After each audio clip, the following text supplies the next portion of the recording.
कहानी की शुरुआत होती है एक रहस्यमयी स्थान से, जहां वर्षों से कोई नहीं गया था। एक पुरानी विशाल गुफा के भीतर धूल और मकद्दियों के जाल में लिपटे ताम्रपत्रों के कुछ पन्ने मिले थे। रावण, जिसे हर कोई दशानन कहता था, उसके 10 सिर की कहानी ने बहुतों को चौंका रखा था। क्या ये 10 सिर वास्तव में उसके थे, या यह केवल एक भ्रम था? एक दिन एक अद्वितीय साधु लंका के द्वार पर आया। उसकी आंखों में गहरी चमक थी और वाणी में एक असाधारण आकर्षण। रावण ने कहा, हाँ, मुझे यह जानने की उत्सुकता है, परंतु बताने से पहले मुझे यह बताइए कि आप कौन हैं। साधु ने कहा, राजन, आपके 10 सिर सिर्फ मांस और खून से नहीं बने हैं। ये 10 सिर आपके भीतर 10 अलग अलग गुणों और वृत्तियों का प्रतीक है। रावण की भ्रुकुटी तन गई। उसने साधु से पूछा, तो क्या मेरा यह वैभव, मेरा साम्राज्य, मेरा ज्ञान सब केवल एक छलावा है? महादेव ने कहा, रावण, तुमने जो तप किया है वह तुम्हारी आत्मा को शुद्ध करने के लिए था। अब तुम्हारे सभी 10 सिर तुम्हारे साथ होंगे, परंतु यह तुम्हारा कर्तव्य है कि तुम अपने सभी गुणों को संतुलित रखो। रावण के 10 सिरों का रहस्य उसकी वृत्तियों का प्रतीक बनकर हमें यह सिखाता है कि हमारे भीतर के सभी गुण और दोष हमें महानता के शिखर तक पहुंचाने या फिर पतन के गर्त में गिराने की शक्ति रखते हैं। रात का सन्नाटा था। लंका के महल में सभी सो चुके थे, पर रावण की आंखों में नींद नहीं थी। वह बार बार महादेव के शब्दों को सोच रहा था। तुम्हारे सभी गुण और दोष तुम्हें महानता या पतन के शिखर तक ले जा सकते हैं। अगली सुबह रावण अपने मंत्रियों के साथ सभा में बैठा था, लेकिन उसके मन में केवल एक सवाल था, क्या उसका स्वाभिमान और अहंकार उसे पतन की ओर ले जा रहे हैं? तभी सभा में एक वृद्ध आर्षि का आगमन हुआ। उनका चेहरा शांत था और आंखों में एक अद्भुत ज्ञान की झलक थी। उन्होंने रावण से कहा, राजन, आपकी यात्रा आत्म साक्षात्कार की ओर है।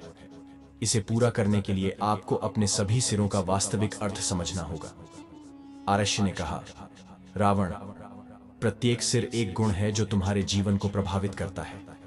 अगर तुम सच में महादेव की कृपा पाना चाहते हो तो तुम्हें इन गुणों को संतुलित करना होगा। रावण के भीतर जिज्ञासा जाग उठी, क्या वह अपने 10 सिरों को संतुलन में रख सकता है?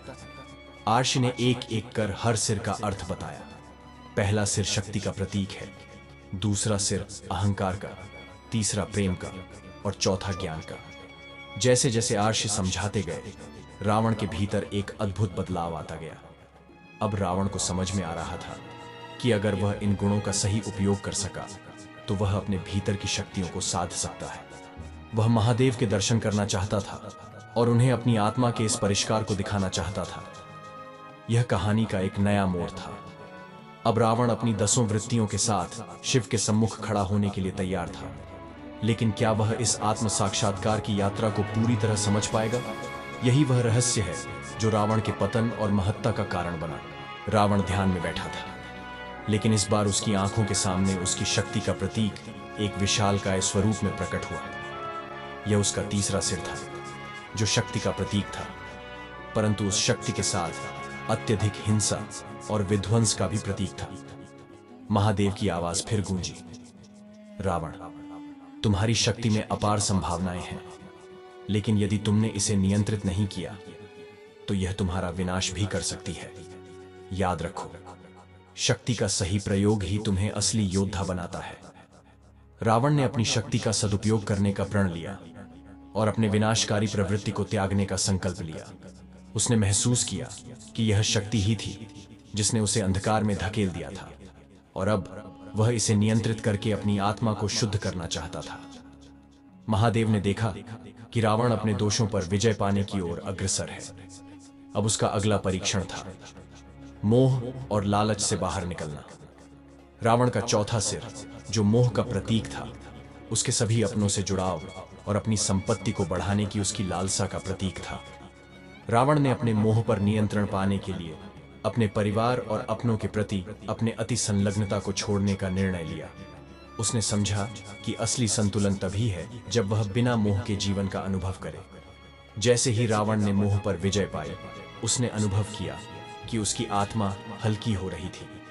वह महसूस कर रहा था कि अपनी कमजोरियों पर विजय पाना ही असली शक्ति है।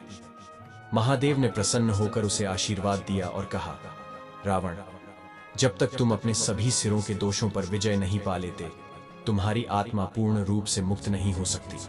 अब रावण का अगला परीक्षण था अपनी क्रोध की प्रचंडता पर विजय पाना। उसने कई बार अपने क्रोध के कारण अपने मित्रों, परिवार और अपनों को दुख पहुंचाया था। उसने इस क्रोध के साथ एक नई परीक्षा का सामना किया, जिसमें उसे अपनी अंतर्मुखी स्थिति में हर छोटे छोटे कारण पर ध्यान देना था जो उसे क्रोधित करते थे। रावण ने अपने भीतर के क्रोध का सामना किया और इसे शांति और धैर्य में परिवर्तित किया। जैसे ही उसने अपने भीतर के क्रोध पर विजय पाई, उसे महसूस हुआ कि उसने अपने ही जीवन के एक बड़े हिस्से को समझा लिया था। अब वह पहले से भी अधिक शांत और समर्थ बन गया था। अंत में महादेव ने कहा, रावण, जब तक तुम अपने शेष दोषों पर विजय नहीं पा लेते, तब तक तुम्हारी आत्मा शुद्ध नहीं हो सकती। अगली बार तुम अपने अगले दोष, अधीरता का सामना करोगे। यह वही दोष है जो तुम्हें अपने वास्तविक स्वरूप से दूर करता है। महादेव ने कहा, रावण, अब तुम्हारा अगला परीक्षण है अधीरता पर विजय पाना। यह वही दोष है जो तुम्हारे साहस और संयम को कमजोर करता है और तुम्हें अपने लक्ष्य से भटकाता है। यदि तुम इस पर विजय पालोगे तो तुम सच्चे योद्धा बन जाओगे। रावण ने अपने अधीरता के भाव को अपने अंदर गहराई से महसूस किया। उसे वह क्षण याद आने लगे जब उसने अपनी अधीरता के कारण कई गलत फैसले लिए थे। उसने सोचा, अगर मुझे अपनी अधीरता को नियंत्रित करना है तो मुझे अपने जीवन के हर छोटे और बड़े फैसले में धैर्य रखना होगा। महादेव ने रावण को एक नई परीक्षा का सामना करने का आदेश दिया। उसे एक घने जंगल में भेजा गया, जहां उसे बिना किसी सहारे के अपना मार्ग खोजना था। महादेव ने कहा, यह जंगल तुम्हारे भीतर के अंधकार का प्रतीक है और तुम्हारा मार्ग ही तुम्हारे धैर्य की परीक्षा है। जितना तुम अधीरता में भटकोगे, उतना ही यह जंगल घना होता जाएगा। जंगल के भीतर बढ़ते हुए रावण ने कई कठिनाइयों का सामना किया। कभी रास्ता खो गया तो कभी डर ने उसे घेर लिया, लेकिन उसने अपने आप से कहा, अधीरता दिखाऊंगा तो मैं फिर भटक जाऊंगा। मुझे अपने धैर्य पर विश्वास करना होगा। जैसे जैसे रावण का धैर्य बढ़ता गया, जंगल हल्का और साफ होता गया। अब उसे साफ रास्ते दिखने लगे। उसने महसूस किया कि यह उसके भीतर की अधीरता थी जो उसे भटका रही थी। महादेव के मार्गदर्शन के अनुसार उसने सच्चाई को स्वीकार किया और खुद को संतुलित किया। अंततः रावण जंगल के अंत तक पहुंच गया और देखा कि महादेव वहां उसकी प्रतीक्षा कर रहे थे। महादेव ने मुस्कुराते हुए कहा, रावण, तुमने अधीरता पर विजय पाई। अब तुम्हारे पास शुद्ध बुद्धि और दृढ़ संकल्प है, लेकिन तुम्हारा सफर यहीं समाप्त नहीं होता। तुम्हें अब अपने भीतर के लोभ को भी त्यागना होगा। यह वही दोष है जो तुम्हें अपने पथ से हटाकर भटकाव की ओर ले जाता है। महादेव के आदेशानुसार रावण ने अगली चुनौती के लिए तैयार होने का निश्चय किया।